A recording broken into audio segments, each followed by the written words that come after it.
Right, you've got to pretend it's now autumn. So this is how you would do an autumn prune. Now you've got like some really long branches.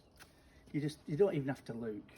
But better if you cut them to a bud, but it doesn't really matter because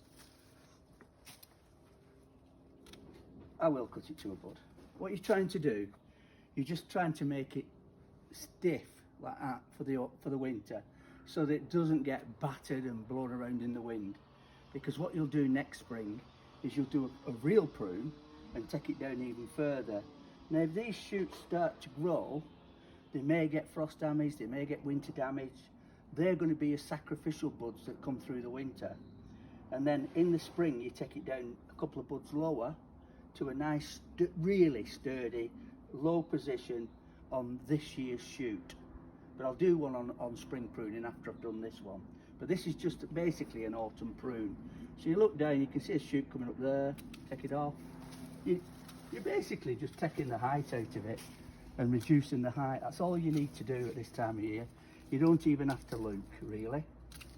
You're just basically making it stiff so it can get through the winter. If there's any black spot, any disease, remove it. Take every leaf off that's got any disease, and the same any that's fallen down below.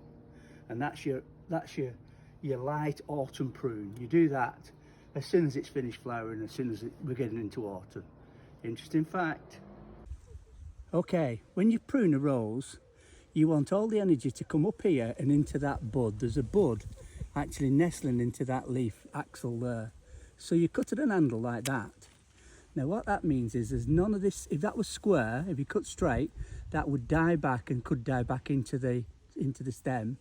Where there now, you can see that all the energy is going to come into that bud and it's going to grow a good shoot on a nice thick stem. So that's how you prune, the correct way to prune a rose. Interesting fact.